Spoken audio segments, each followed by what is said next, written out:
నమస్కారం.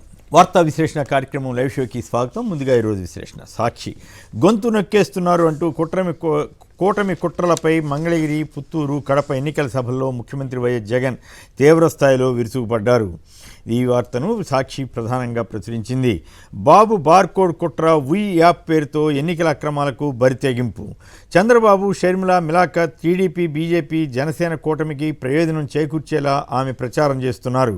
హైకోర్టు కన్నా మీరే ఎక్కువ, ప్రజల వారి సొమ్మును వారు పొందకుండా ఎందుకు అడ్డుకుంటున్నారన్న ప్రశ్నలతో ఎన్నికల సంఘాన్ని సిఈజే ధర్మాసనం ప్రశ్నించింది.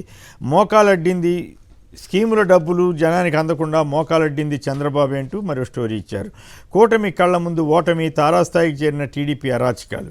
హిందువుల విభజనే కాంగ్రెస్ రణనీతి అని హైదరాబాద్ ఎల్బీ స్టేడియంలో జరిగిన సభలో ప్రధాని మోడీ వ్యాఖ్యానించారు. బీజేపీ క్యాన్సర్ లాంటిదని మీట్ ది ప్రెస్లో సీఎం రేవంత్ రెడ్డి విమర్శించారు. బీజేపీ వైపే ప్రజలు ఉన్నారని కరీంనగర్ ఎంపీ అభ్యర్థి బండి సంజయ్ చెబుతున్నారు. ఇక ఈనాడు ఆంధ్రప్రదేశ్లో అబద్ధాలకు ఆకాశమే హద్దుగా రకరకాల వార్తలు ప్రచురించింది.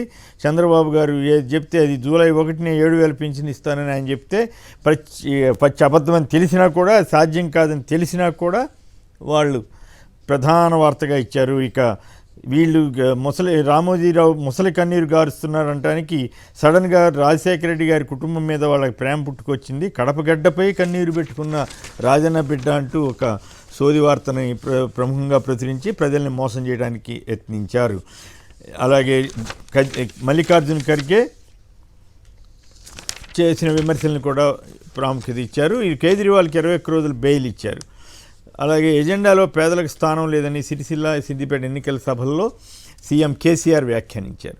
మోడీ ఆటలు సాగనివ్వమని మంత్రి ఉత్తమ్ కుమార్ రెడ్డి అన్నారు. 15 ఆగస్టు నాటికి రుణమాఫీ చేస్తామని వ్యవసాయ శాఖ మంత్రి తుమ్మల చెబుతున్నారు. ప్రజలపై మోడీ 30 లక్షల కోట్ల భారం మోపారని మాజీ మంత్రి కేటీఆర్ ఆరోపించారు. నమస్తే తెలంగాణ కోసం యుద్ధం, ప్రజలు సిద్ధం అంటూ కేసీఆర్ 16 రోజుల ప్రచారం దిగ్విజయంగా సాగిందని పత్రిక కథనాన్నిచ్చింది. రైతు బంధువుపై బందూక్ అంటూ పెట్టుబడి సాయం కథం అంటూ స్టోరీ ఇచ్చారు. వెలుగు ఎన్నికల తర్వాత రాష్ట్రాన్ని బీజేపీకి అప్పగించే కుట్ర, కుటుంబం కోసం కేసీఆర్ రాజకీయ బేరసారాలకు దిగారని రేవంత్ రెడ్డి ఆరోపిస్తున్నారు. 10 ఏళ్లలో 1,00,000 కోట్లు ఇస్తే బీఆర్ఎస్ జేబులోకి పోయాయని మోడీ వ్యాఖ్యానిస్తున్నారు. ఆంధ్రప్రభ డబుల్ ఆర్ కాదు ట్రిపుల్ ఆర్ ట్యాక్స్ అంటూ మరో రజాకార్ అంటూ తెలంగాణ కాంగ్రెస్ ప్రభుత్వంపై మోడీ విమర్శలు కురిపించారు. వార్త తెలంగాణకు ఇక కొత్త దిశ అంటూ ప్రధాని మోడీ ప్రసంగించారు. బీజేపీ పాలిత రాష్ట్రాల్లో అభివృద్ధి లేదని రేవంత్ రెడ్డి అంటున్నారు. ఇంగ్లీష్ పత్రికలో లిక్కర్ కేసులో ఢిల్లీ సీఎం అరవింద్ కేజ్రీవాల్కు సుప్రీంకోర్టు జూన్ 2వ తేదీ వరకు ఇంటరిమ్ బెయిల్ మంజూరు చేసింది. ఎన్నికల ప్రచారం కోసం బెయిల్ మంజూరు చేసినట్లు కథ తెలిపింది.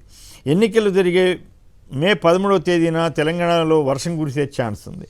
మే 13న ఎల్లో అలర్ట్ జారీ చేశారు. హిందువులను సెకండ్ క్లాస్ సిటిజన్స్గా మార్చాలని కాంగ్రెస్ కోరుకుంటోందని ప్రధాని నరేంద్ర మోడీ ఆరోపించారు. ఇండియన్ ఎక్స్ప్రెస్ ఈ వార్తనిచ్చింది. అలాగే ప్రధానమంత్రి నరేంద్ర మోడీ గుజరాతీలకు హెల్ప్ చేస్తున్నట్లు సీఎం రేవంత్ రెడ్డి ఆరోపిస్తున్నారు. దేశ ప్రధానిగా నరేంద్ర మోడీ టైం అయిపోయిందని రాహుల్ గాంధీ అన్న వార్తను దక్కన్ క్రానికల్ ఇచ్చింది. పీఓకేలోని ప్రతి అంగుళం భారత్కే చెందుతుందని కేంద్ర హోంమంత్రి అమిత్ షా అంటున్నారు. డబోల్కర్ హత్య కేసులో 2 ముద్దాయిలుగా కోర్టు తేల్చింది. హిందూ ఈ కథనాన్ని ఇచ్చింది. తెలంగాణలో ఎన్నికల ప్రచారం నేటితో ముగుస్తుంది. ఏపీలో సైతం ఛత్తీస్గఢ్లో జరిగిన ఎన్కౌంటర్లో 12 మంది మరణించారు మావోయిస్టులు. ఇవి ప్రధానంగా పత్రికలో ఇచ్చిన వార్తా విశేషాలు. వాటికి సంబంధించిన విశ్లేషణ